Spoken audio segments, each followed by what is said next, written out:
My area of interest is economics of institutions. Mostly, I'm trying to answer the question, what is necessary for economic development?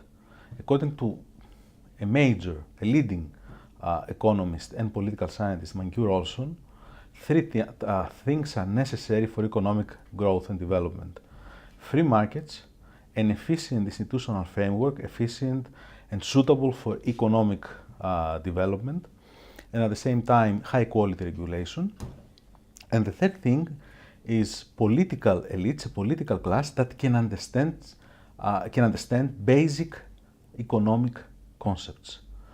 So the problem with Greece is that Greece is not a free market economy. It is characterized as an unfree economy in almost every ranking in the book. The second problem is that the institutional framework is not suitable for economic development, is highly problematic.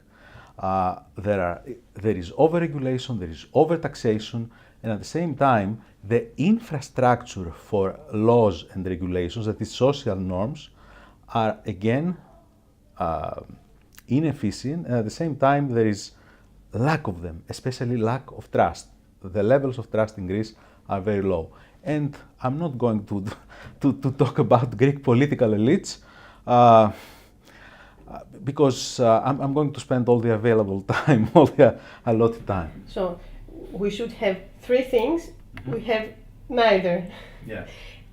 How do you think that the Greek economy is going to progress? How is it going to be the future for Greek people, for Greece, with the third memorandum and with these three things that you just described to us being absent from Greece? Okay. Major, radical, structural, pro-market reforms.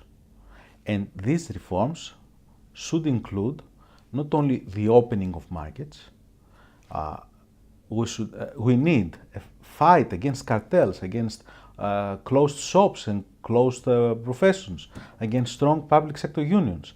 At the same time, we need an institutional framework that is necessary. So, a first step for this government is to try, or at least starting to implement, the OECD toolbox. The OECD toolbox can be a very good start. I mean, everything is there. You can find everything that is necessary institutionally for Greece at this time. The German economy is not a free market economy like you described it. It's an economy that I know very well, and it has also a lot of restrictions. The shops close on Sundays. The prices of the books, for example, are state-controlled, like they are in France. And Germany is the first economy in the European Union. So maybe that is a solution, or maybe a brand name, a Greek brand name, is a solution for Greece. I don't think so. Actually, Germany, as every other country in the world, is not totally free. And this is a good thing, because I'm not a supporter of unfettered free market without regulation, without laws, without the institutional framework. And of course, Germany has many islands of inefficiency. The fact that Germany is doing very well doesn't mean that Germany cannot fare even better without some of these restrictions. There's another thing. Germany is actually considered one of the freest economies in the world. If we see the rankings, Germany is doing very good. It's not like the Scandinavian countries, like Sweden or Denmark or Finland, who their economies are even more open. And I don't think that their status is problematic. I mean, I believe that these countries can be a very good model for Greece, because these countries managed to open their markets in an impressive way. These countries have